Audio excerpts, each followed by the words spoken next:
بسم الله الرحمن الرحيم والحمد لله رب العالمين وسبحان الله العلي العظيم ونشهد أن لا إله إلا الله وحده لا شريك له ونشهد أن محمدًا رسول الله خاتم الأنبياء والرسل أجمعين المرسل رحمة للعالمين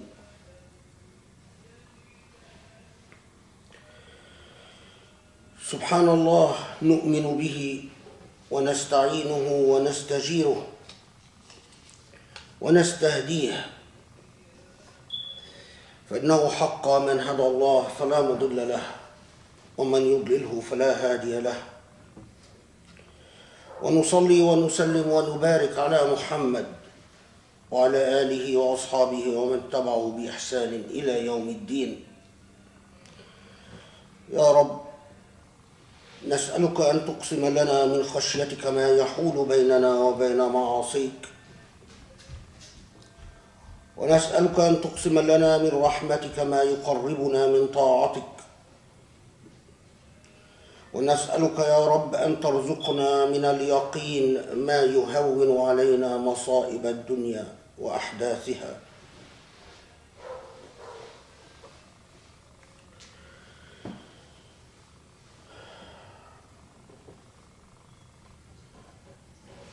Every Jum'ah, every week when I stand on this podium, there is the often weighty decision what topics to choose, what things to address. This podium is the podium of the Prophet Muhammad ﷺ. Anyone that stands before the congregation on Friday, anyone that chooses to go through the process of delivering a khutbah is assuming that podium. And the responsibility is the responsibility of al-amr bil-ma'ruf wa nahy anil munkar, to be the voice of truth and goodness in the Muslim Ummah, and to speak against what is wrong in the Muslim Ummah. And so what stands before you is the entire weight of what you should put forward if you are in fact speaking on behalf of the Muslim Ummah.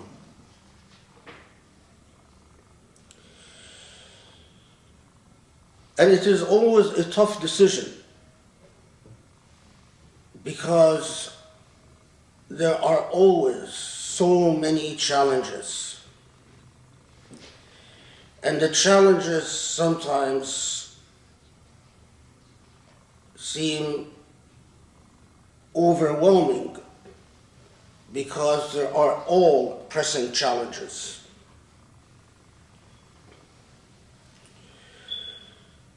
But there are always, in the midst of all the issues that emerge before Muslims and the challenges that confront the Muslim Ummah, there are always particular problems that are symbolic, that are a phenomena, that are a symptom of everything else. Foundational problems, basic problems that go to the core of the Muslim spirit and the role that Islam is supposed to play on planet Earth and in Allah's creation. And then problems that are derivative from that. sometimes these foundational problems are represented by events that seem small or very specific, but they are symptoms of a much larger and persistent issue. Recently,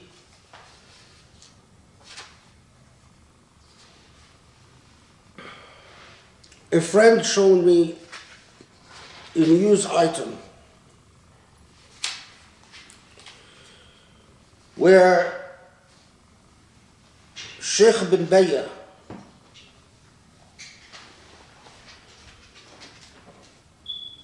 is meeting with Danny Danon. Danny Danon is currently the permanent representative of Israel in the UN. Danny Danon has been a long-standing member of the Likud party.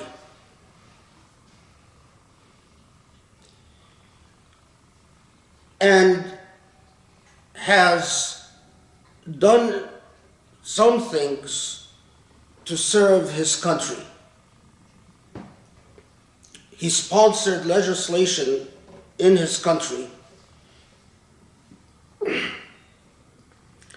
that serves the national interests of Israelis. But Danny Danon has also served as the Deputy Defense Minister of Israel. And his role as the Deputy Defense Minister of Israel, as well as in his role as a permanent representative of Israel in the United Nations, Danny Danon has exhibited a persistent course of conduct where he clearly sees Palestinians as substandard, if human at all.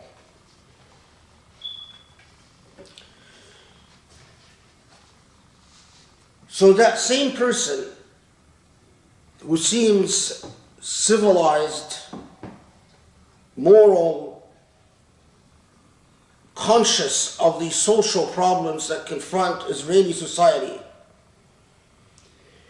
is the same person who, since 2013, has made a record for himself as firmly against the peace agreement with Palestinians, as firmly against the two-state solution, and also against the one-state solution.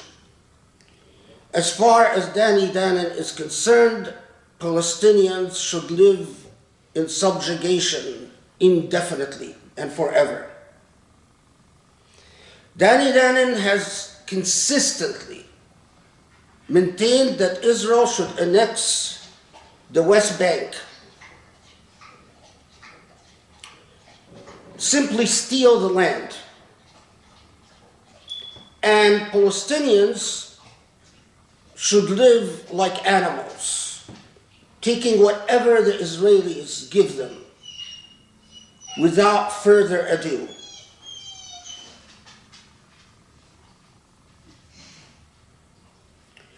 He had made it very clear inside of Israel and outside of Israel that as far as he's concerned, Israelis bear no responsibility for the Palestinians. Yes, the Israelis forced them off their land since 1948. Yes, the Israelis has displaced them, turned them into refugees. But as far as he's concerned, Israelis bear no responsibility towards the Palestinians. But he went even further. and said,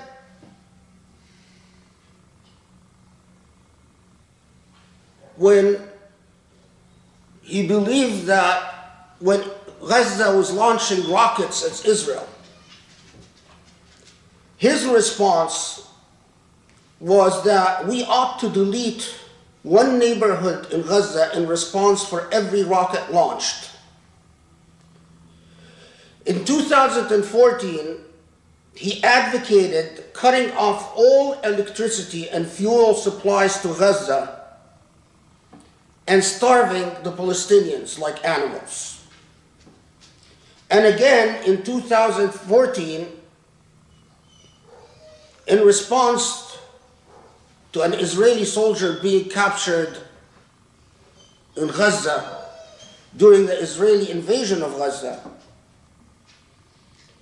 his comment was, as Deputy Defense Minister, if we don't get back the soldier within a few hours, we should level Gaza to the ground.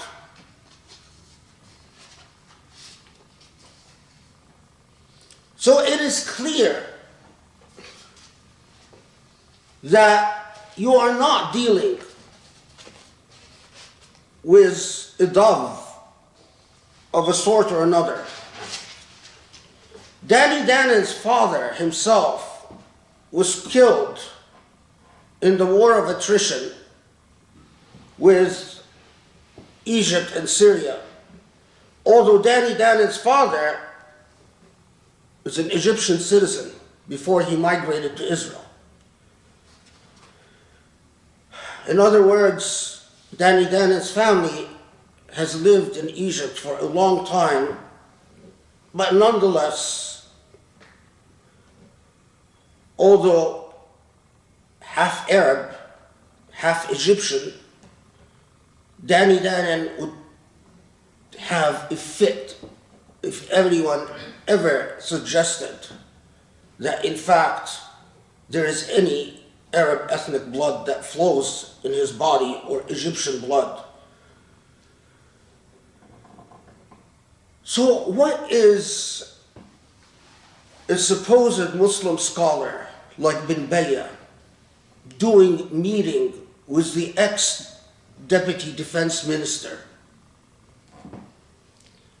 What is this supposed scholar doing meeting with Israel's permanent representative in the UN, who has consistently and persistently defended all Israeli war crimes, including the well-established charges of Israeli military being involved in harvesting organs from some Palestinian captives. Without investigation, people like Danny Dannon think Palestinians are beneath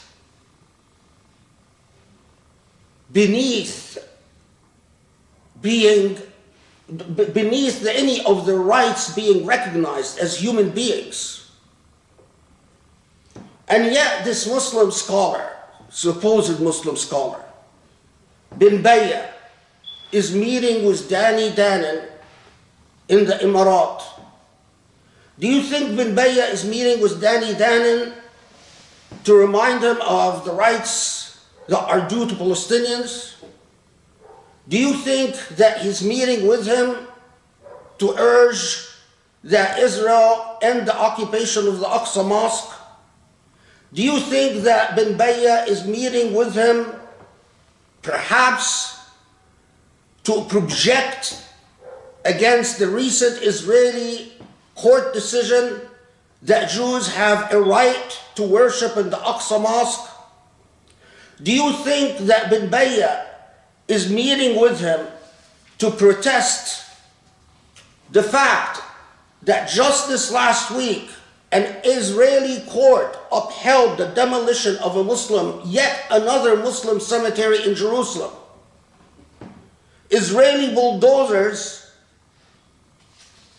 destroyed the Yusufiya cemetery, Muslim cemetery in Jerusalem, exposing the bones of long dead Muslims. Do you think bin Bayyah is meeting with them to say, why do you continue treating Palestinians like animals? Why do you destroy their homes? Why do you destroy their cemeteries? Why do you demolish their mosques?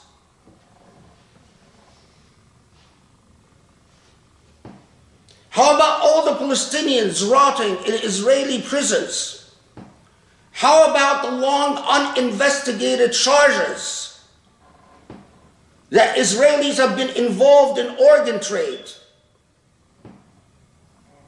And in fact, those of you who want to research this can very quickly and easily find out how many Israeli ex-military have been arrested around the world because of their involvement in the unlawful organ transplant business.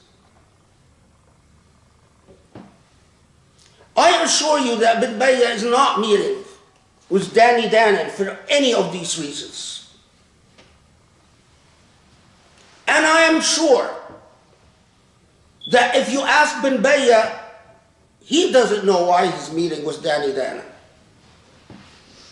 Because people like bin Bayyah are obeying the orders that they receive from their masters in the Emirat.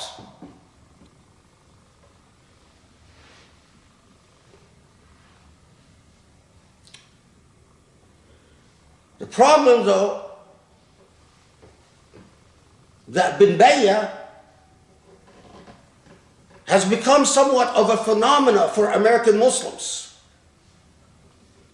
When Hamza Yusuf invites his teacher to the US, he's treated as an esteemed and honored guest. Bin Bayyah is supposed to be the cornerstone of the Zaytuna Institution. Clearly, another illustration of the effect of Emirati money and what the apoliticism of Islam that Emirat wants looks like. So, if you protest Israeli human rights abuses, that's political Islam, and Emirat says that's not allowed. That's extremism. That's militarism. That's Islamism. But if you support Israel, regardless of what it's doing to the Aqsa Mosque or Muslim cemeteries, that's okay. That's not political Islam. That's good Islam.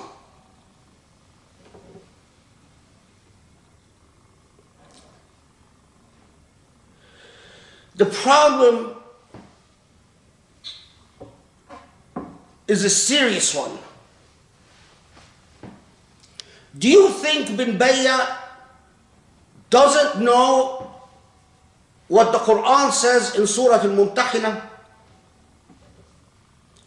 لا ينهاكم الله عن الذين يقاتلونكم في الدين ولم يخرجوكم من دياركم أن تبروهم وتقسطوا إليهم إن الله يحب المقسطين إنما ينهاكم الله عن الذين قاتلوكم في الدين وأخرجوكم من دياركم وظاهروا على إخراجكم أن تولوهم ومن يتولهم فأولئك هم الظالمون. Do you think bin Bayyah doesn't know in Surah Al-Mumtahinah when Allah says, Allah forbids you from befriending and allying yourself and even being amicable to those who have occupied your lands and kicked you out of your lands It is very clear. Bin Bayyah knows that in Islamic law and in Sharia it is very clear. If there are people that occupy Muslim lands, that oppress Muslims as mustadafina fil ard, that you refuse to leave Muslim territory, and you refuse to end the subjugation of fellow Muslims, you are not allowed to befriend them. You're not even allowed to be nice to them. So with everything that Danny Danon has done against fellow Muslims,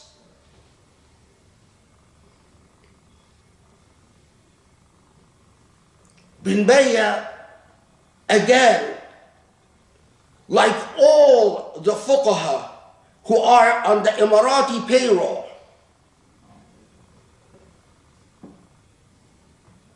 meet Israelis to betray Palestinians. I have a friend that once told me, well,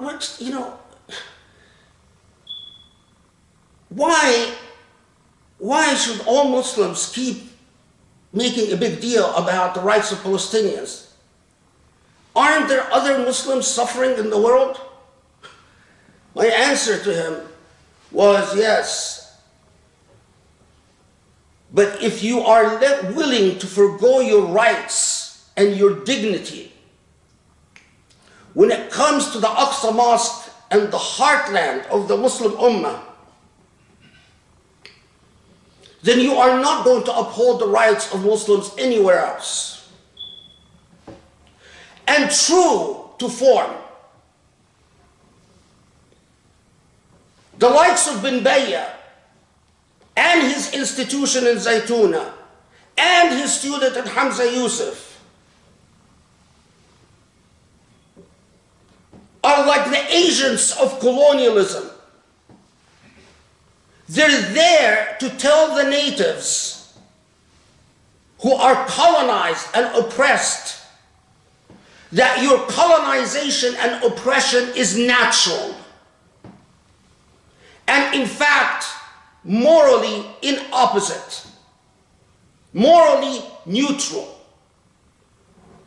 And that you are under no obligation, Islamically, to resist your oppression and colonization. And that you should just exist to pass the time in this awful dunya so you can go to Jannah. The part they don't tell you is that if you, as a Muslim, fail to stand up for your own dignity and for the dignity of fellow Muslims, you have no chance of ever seeing Jannah. Regardless of how much you pray and how much you worship and how much zikr you do. Islam didn't come to teach us how to pray well and how to fast well. Islam came as a message of liberation to humanity, as a message of justice. And so, true to form, the likes of Bin Bayyah, they don't object when it comes to Kashmir. They don't object when it comes to the rise of Hindu nationalism. They don't object when it comes to the Rohingyas in Burma. They don't object when it comes to the Uyghurs in China. They never say a word about the rampant trade in organs, in so-called halal Muslim body parts. In the black market, it's a well-known phenomenon. Halal Muslim body parts. Do you know where you can get the halal Muslim body parts? Yes, from Israel. Where do these halal Muslim body parts come from? From the concentration camps in China, and get this, from Egypt across the Sinai Peninsula. Because organ traders harvest the organs of asylees from Africa that go through Egypt. They trap them, force them to sell their organs for passage money. Sometimes they kill them.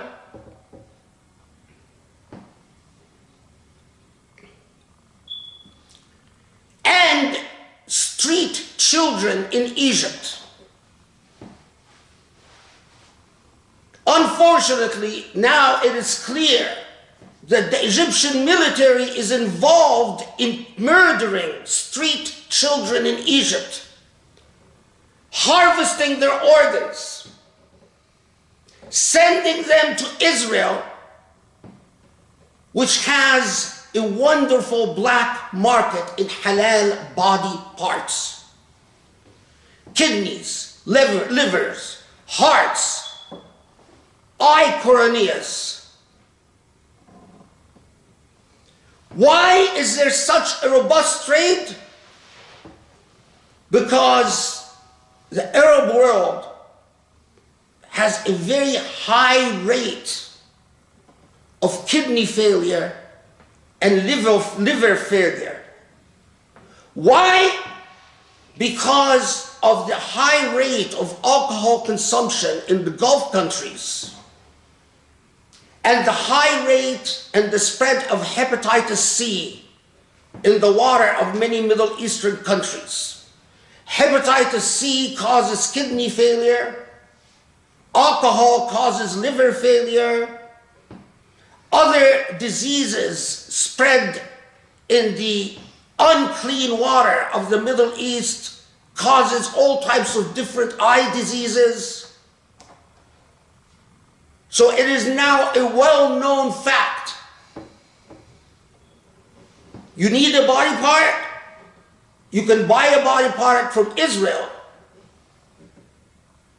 And these body parts come from dead Muslims.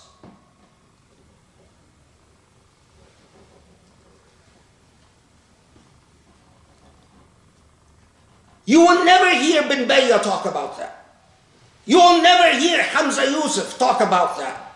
You will never hear anyone in the institution of Zaytuna talk about any of that. No, what you will hear is bin Bayyah is meeting with Danny Dannen.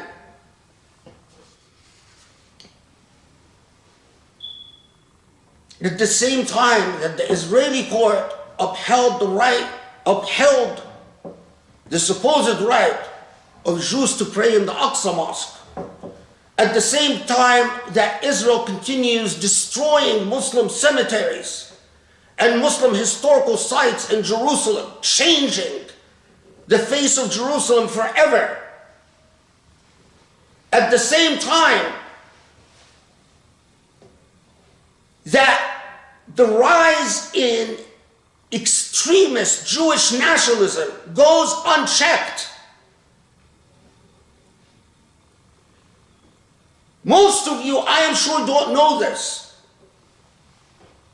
but part of the process of normalizing relations with Israel has involved changing the educational curriculums of Muslim countries across the board. Morocco, Sudan, Egypt, Jordan, Algeria under French pressure, Saudi Arabia, the Emirat, have removed from their books the jihad verses of the Quran, have removed the stories of the Sahaba that conquered Palestine and liberated Jerusalem have removed the stories of Muslims in Andalusia and how they got there, have removed the stories of the struggle of about the struggle of the Chechnyan people or the Kashmiri people, or any reference to Muslims in China. In fact, Apple just recently closed down Quranic apps. So if you are a Muslim in China and you want to download an app called the Quran al-Majid, China doesn't want Quranic apps, and Apple obliged. And there isn't a single Muslim voice that was raised in protest.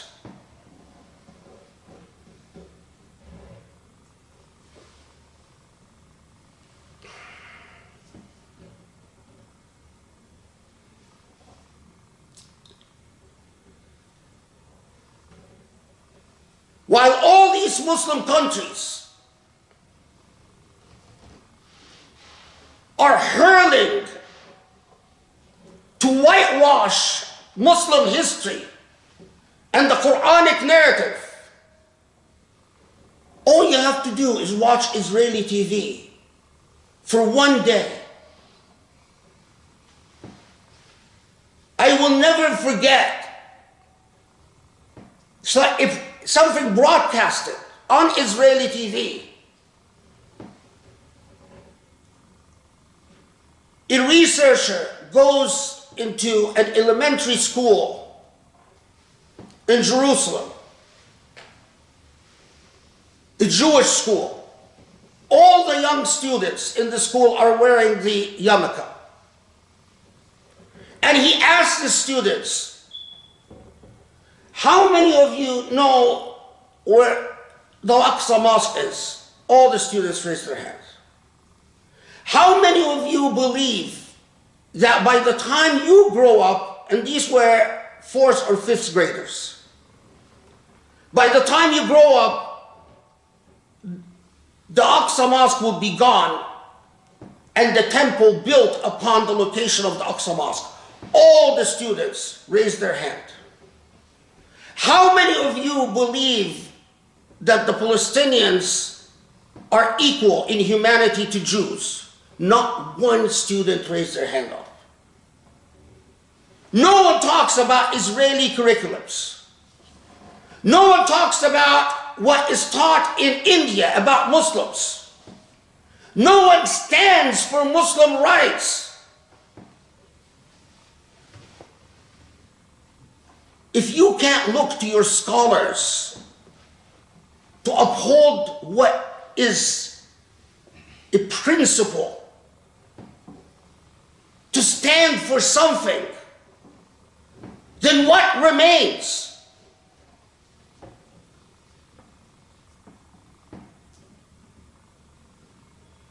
I don't understand these Muslims anymore. People like bin Bayyah knows Sharia. They knew, people like bin Bayyah knows that Sufism was often the vehicle to resist colonialism. Omar al-Mukhtar was a Sufi. Those who resisted colonialism, like Abdul Qadir in Algeria, those who resisted colonialism in Libya and in Algeria, were Sufis. But the Sufism of bin Bayyah and Hamza Yusuf is toxic, is poison. At the same time that bin Bayyah is meeting with Danny Danon to kiss up to him, to tell him, go ahead, insult us Muslims, oppress us Muslims, persecute us Muslims, treat us like dogs.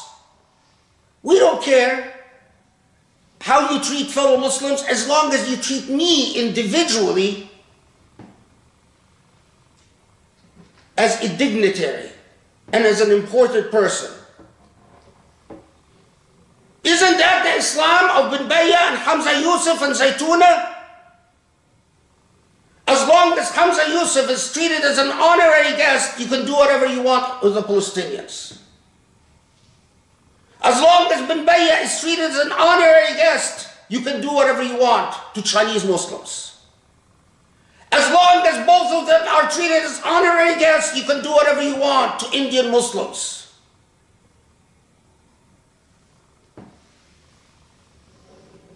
What type of Islam is this? At the same time, here is an example of what some moral non-Muslims done. This is a message from Google and Amazon workers protesting the business that Google and Amazon are doing with Israelis. And I'm actually going to read to you the letter they wrote. We are writing as Google and Amazon employees of conscience from diverse backgrounds. We believe that the technology we build should work to serve and uplift people everywhere, including all of our users. As workers who keep these companies running, we are morally obligated to speak out against violations of those core values. For this reason, we are compelled to call on the leaders of Amazon and Google to pull out of Project Nimbus and cut all ties with the Israeli military. So far, more than 90 workers at Google and more than 300 at Amazon have signed this letter. We are anonymous because we fear retaliation. We have watched Google and Amazon aggressively pursue contracts with institutions like the US Department of Defense, Immigration and Customs Enforcement, ICE, and state and local police departments. These contracts are part of a disturbing pattern of militarization, lack of transparency, and avoidance of oversight. Continuing this pattern, our employers signed a contract called Project Nimbus to sell dangerous technology to the Israeli military and government.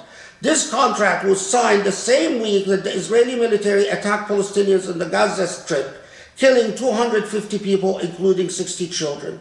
The technology our companies have contracted to build will make the systematic discrimination and displacement carried out by the Israeli military and government even crueler and deadlier for Palestinians. Project Nimbus is a 0.2 billion contract to provide cloud services for the Israeli military and government. This technology allows for further surveillance of an unlawful data collection on Palestinians and facilitates expansion of Israel's illegal settlements on Palestinian lands. We cannot look the other way as the products we built are used to deny Palestinians their basic rights, force Palestinians out of their home, and attack Palestinians in the Gaza Strip. Actions that have prompted war crime investigations by the International Criminal Court. We envision a future where technology brings people together and makes life better for everyone.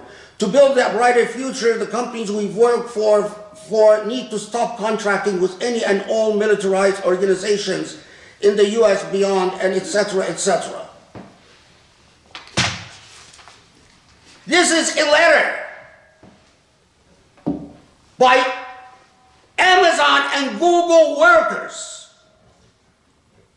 raising the moral point that seems to consistently elude the likes of bin Bayyah and Hamza Yusuf and the entire Zaytuna Institution, but sadly seems to elude so many American Muslims.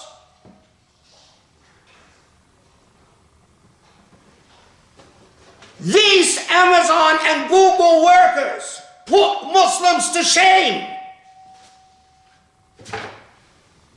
They didn't need to read Bukhari to take that moral stand. They didn't need to know the intricacies of Ibn Dawood and Ibn Majah and Muslim to take that moral stand.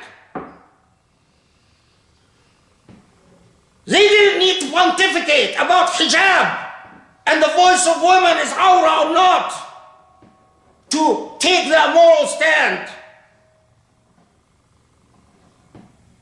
What do you say? What do you do? Who is your God?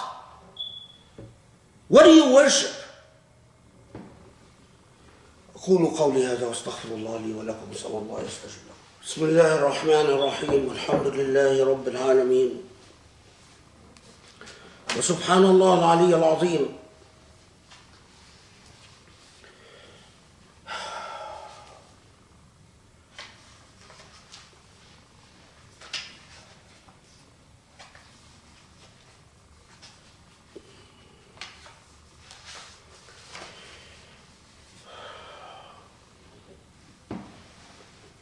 Yes, it is a serious moral challenge to stand every week and choose your topics.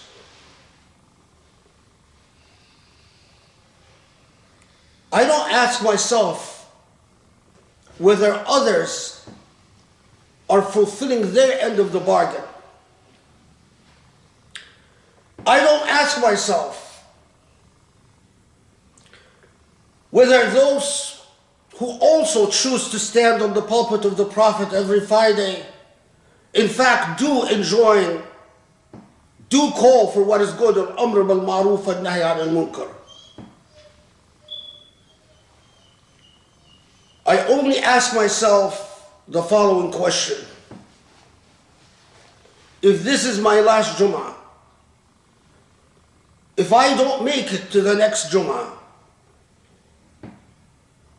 what would I want to tell God about the last Jummah I gave on planet Earth?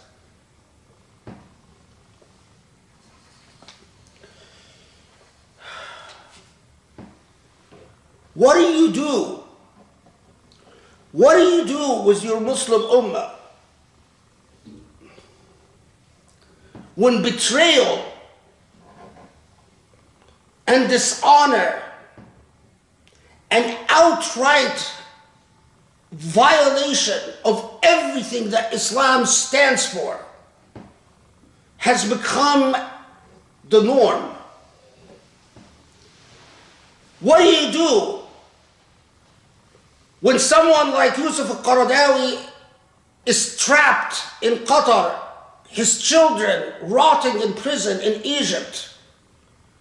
He can't visit a European country, can't visit the US. When someone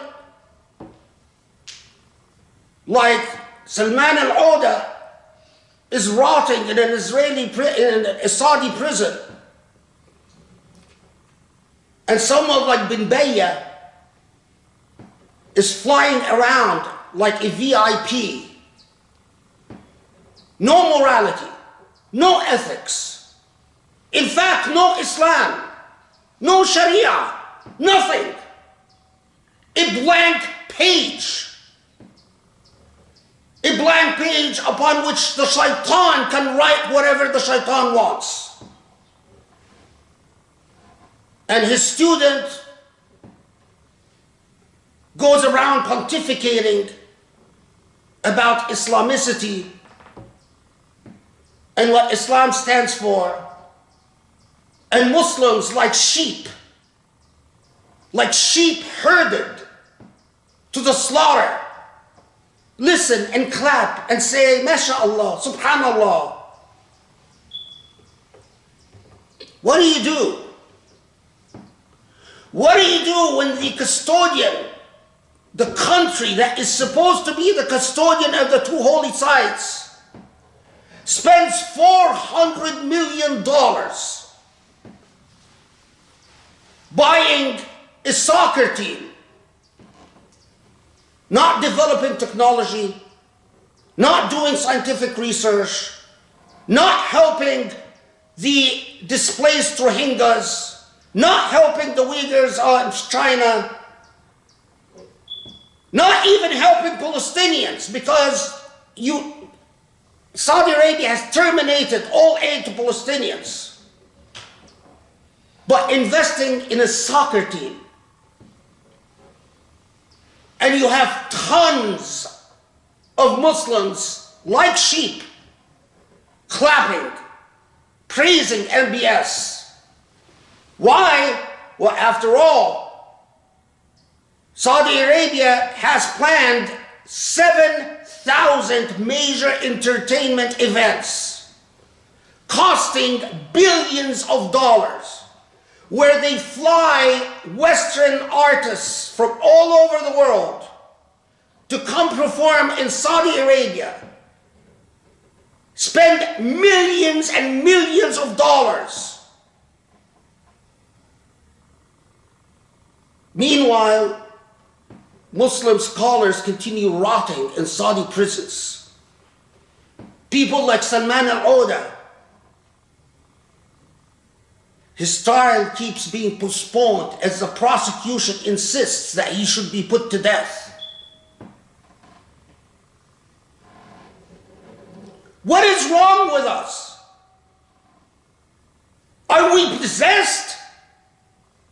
Is there some satanic force that flows through our intellects, our hearts?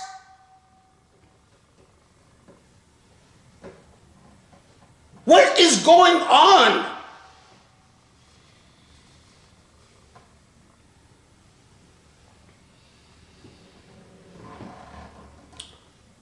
As if Allah was sending me a message. As I was waiting for the khutbah today,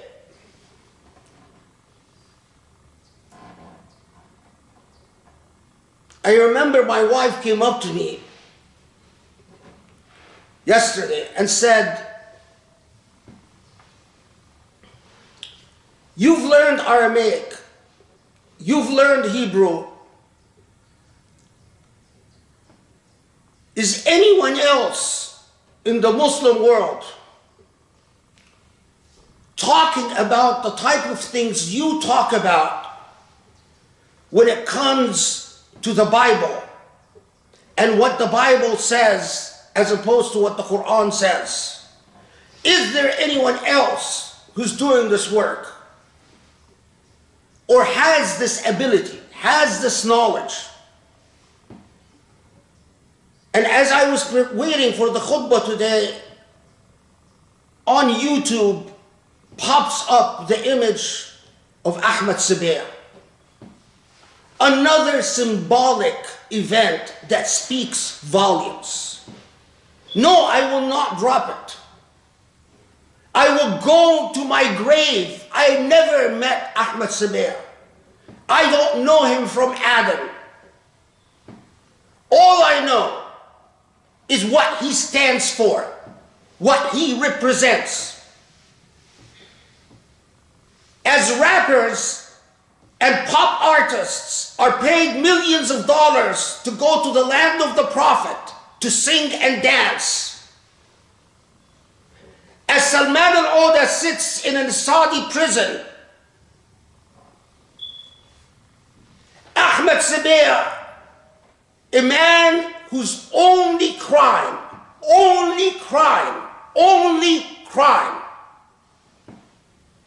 is that he studied Hebrew and Aramaic and spoke about the different manuscripts of the Bible, what the Bible says about the divinity of Jesus, is disappeared to our very date.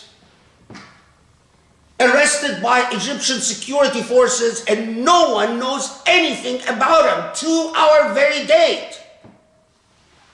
When in the Muslim world, Ahmed Sabiah, someone like Ahmed Sabiah, disappears because he is returning the gaze.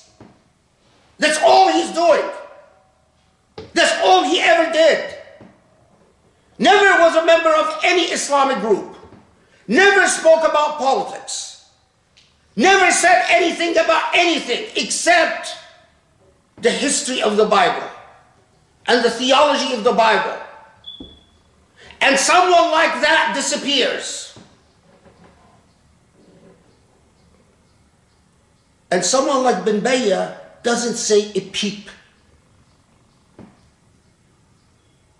And someone like bin Bayyah and his friend Habib al-Jafri and their friend, what's his face, Hamza Yusuf, don't say a peep. In fact, they tell you, don't worry, Muslims are not oppressed. Muslim ban, that was a good thing. Trump, he's not really Islamophobic. He's just playing politics. Don't be ridiculous. Don't be a fanatic, an Islamist, a follower of political Islam. Live degraded and humiliated like animals. Don't raise your head. Don't object. Don't protest. Don't know your rights.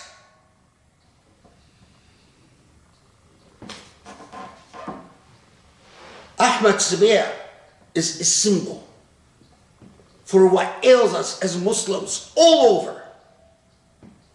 A young man who pulls himself by the straps, coming from very modest background, applies himself to study the languages of the other, to study the theology of the other, to study the intellect of the other, to return the gaze.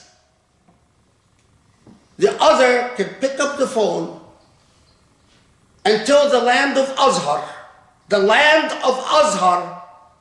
the supposed esteemed Azhar, pick up this kid, throw him in prison, make him disappear. How dare he return the gaze? You Muslims should only listen to pop music and rap and dance like monkeys. Gorge yourself on food and alcohol, ride cruises, watch soccer, do your prayers, sleep with your wives, live like animals and die like animals. That's what you are good for as Muslims. Everything is capsulated and represented in bin Bayyah meeting with Danny Danon and Ahmad Sabir continuing to be disappeared with no one in the world caring. أقول قولي هذا واستغفر الله لي ولكم واسأل الله يستجب لكم. اللهم اعف عنا، اللهم اغفر لنا، اللهم ارحمنا، اللهم تب علينا يا تواب. اللهم اهدنا لأقرب من هذا رشدا يا علي يا عظيم. وأقم الصلاة.